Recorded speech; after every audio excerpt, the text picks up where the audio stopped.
What's the one thing these race boats all have in common? Me? Me and me. So why are we common to all these boats? It's our passion for the sport, being petrol head and pedigree of the jet unit. We all understand what SSS stands for. Tell us a little bit about the three S's. I'm the old one, and one day I guess I'm going to backpedal, but at the moment that's not on the horizon.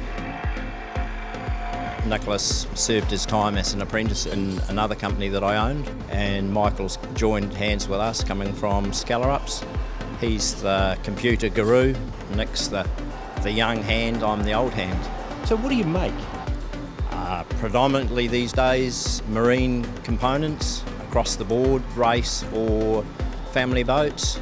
But we do have a lot of industrial customers, so we feed the timber industry, printing industry.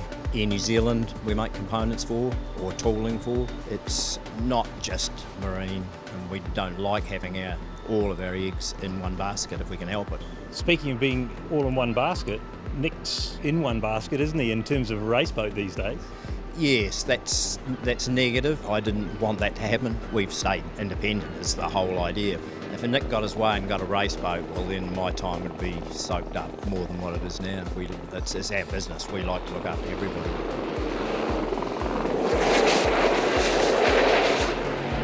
And by the same token, you've got Mike there, who's taken on a completely unrelated passion to engineering.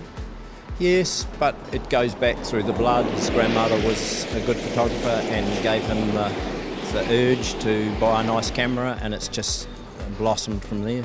He loves it. Family business? Oh, 100%, yeah. I've got a daughter, she's not here, but her children might be one day. You've turned a passion into a business, but it must be more than that, because you're at every race. Who, with a business, can go to one place and have all the customers around them in one place, all there at once? So we have to foster that, and that's what we've done, and made it so that there's no room for anyone else to sneak in. We're the agent for American Turbine, Berkeley, Dominator, Aggressor in New Zealand and Australia. But by the same token, you still send a lot of your aftermarket parts back to the source for the jet unit. Yeah, we do, yes. But a wee bit of a side shift. At the moment we're sending, I think we've got about 70 controls to go to Alaska, Canada, America, is what's just being manufactured right now. We're not going to see any decline in that support in the next little while. You've got the marathon coming up. Oh yeah, you're flat out there, yeah. Yep. But we've been a bit lucky, although people do sneak in between now and the marathon, but the cancelled race has got a lot of the boats ready to go early. Usually we see guys in days before, and there's still time for that. Hey, there's something that doesn't look like a boat that's hiding over the back of the workshop. What's that all about? Oh, it's one of my other passions, and been a motorcyclist all my life.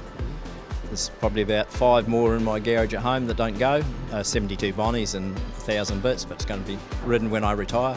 When are you going to retire? One day I'll hand the reins over, but at the moment it's certainly my life, and I don't want to change it.